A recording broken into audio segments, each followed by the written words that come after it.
It just keeps getting worse for iDubbbz, and if he wasn't so smug and self-righteous, I'd actually feel bad for him. If you somehow aren't aware of who iDubbbz is, he's this guy that made his footprint on YouTube being edgy, saying slurs, and making skit videos.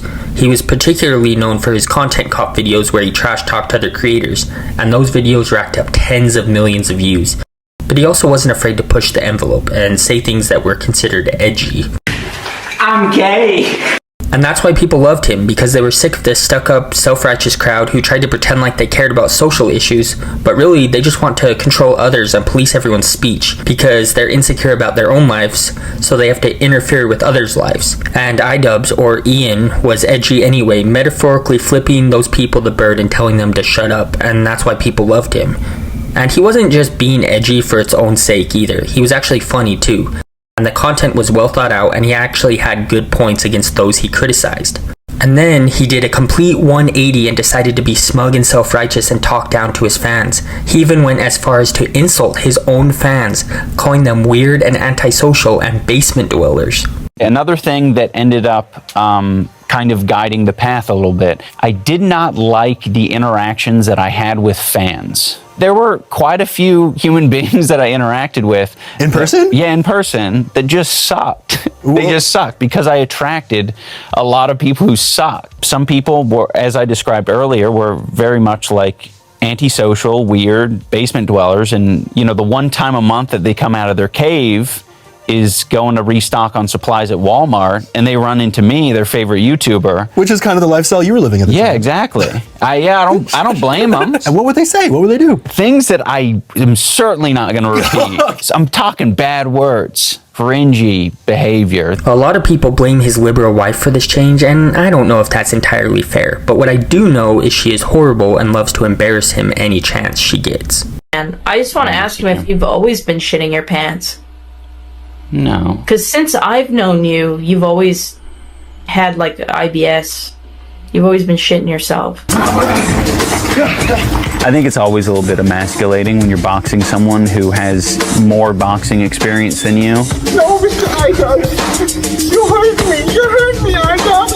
No! Mr. iDubbbz is too loud. Let me just add, he still would have lost to Dr. Mike even if he could breathe and didn't have fractured shins. So for Ian, for example, like, I would say trashy or trailer park would be one. Untucked or like a bit unorganized and like simple, right? White. Well, that goes with trailer trash. Okay. But there's three descriptors that he kind of always likes to follow. He likes it's a bit unkempt looking, but it's simple. He keeps it pretty simple. He'll have like one statement piece, maybe like that shirt.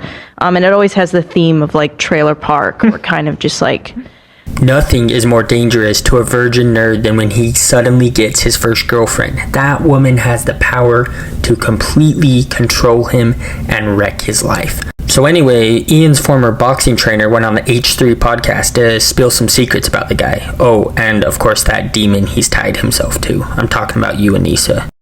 These two just keep getting worse and worse. They've stolen money from charity. Well, stolen's a harsh word. They lost money that was supposed to go to charity, and they spent it on a huge party and tons of stuff they didn't need.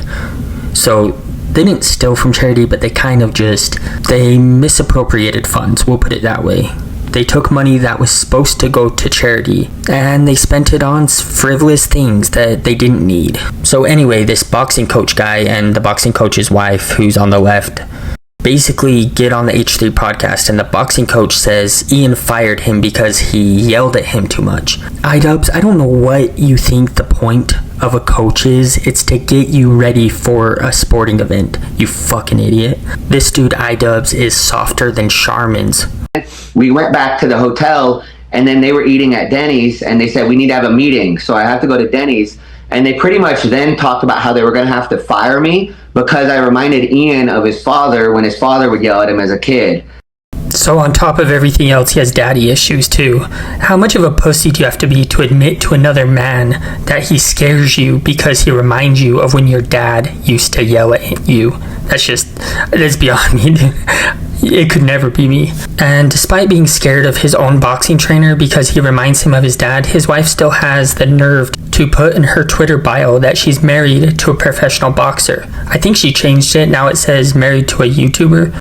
But the whole married to a professional boxer thing, that's just a cope.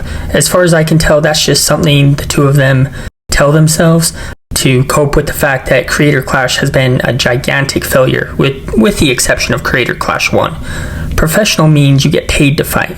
You took money from charity, paid yourself and your friends, threw a giant party and wasted money. You weren't paid to fight, bro. You stole money from a charity to barely train and put in a half-assed effort. My dad once paid me $5 after a football game because I scored a touchdown, and that makes me more of a professional football player than you a professional boxer. I could find a nickel on the ground and donate it to charity, and I would have raised more money for charity than the entire Creator Clash 2 event. The boxing coach also alleges that Ian held an awards banquet for the event and didn't even invite his own coach. Real classy, both of you. And then not only that, had the audacity to lie to both the boxing coach and his wife about it. But Ian apparently has learned empathy. I think only in these past couple of years have I gained the ability empathy. I just can't help myself but feel for other people's pain and suffering. Oh, okay, you have empathy, but you don't have empathy when a guy who wants to come to your banquet, who spent hours and hours training you, you don't have empathy for him when you diss him and don't invite him to your banquet. These bread tube types are so two-faced. They are so two-faced. I'm talking Noah Sampson, Curtis Connor, everyone in that sphere. iDubbbz, of course, everyone in that sphere is so two-faced. They try and act like they're these nice, wholesome guys. They're just as nasty and mean. I promise you. And I said, hey, is there a gala? And they said, oh, you guys don't even worry about it. You don't have to go to that. And I said, what? This is what Anissa said. And I said, what? And I said, well, some of the sparring partners got invited. And she said, I don't know how they got on that list. They weren't supposed to be on the list. And in my mind, I'm like, Ian had invited them. He sent them the email personally. Oh, and apparently this dude smelled really bad too. The guy wouldn't even take showers between practices, according to the coach. His body odor was so bad that his coach actually had to take him to a secluded part of the gym so he wouldn't bother everybody else. He discovered empathy at 32, but he still hasn't discovered hygiene yet. I bet you can find better hygiene at a Magic the Gathering tournament. Do you have any commentary about his potential body odor? So he would smell so bad that when he comes back in the afternoon to train, he doesn't shower in between his sessions. And so the coaches that are training other, members there would just look at us with the weirdest face, like a stink face. And then Michael would try to take Ian to the corner where there's not a lot of members of the gym, so they don't have to smell it. I tried to take it to the open doorway. Yeah, so that does happen. I'm not lying. Anyway, there's more to go over about this whole situation, like Ian allegedly spending too much money so that he was unable to fly his father out to witness the event. He would rather spend money on Hassan and Frogan and all those cringe losers. But that might have to be a different video for a different day. If you like this video, leave a like. If you hated it, leave a dislike. But either way, comment for the algorithm and check out my main channel if you love sports. Alright, peace out.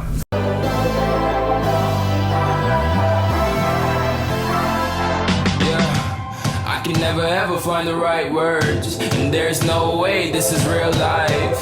There's no telling you're the right girl, so I can only say that it feels right. It feels right, it feels right. Yeah, I can only say that it feels right. It feels right, it feels right. Yeah, I can only say that it feels right.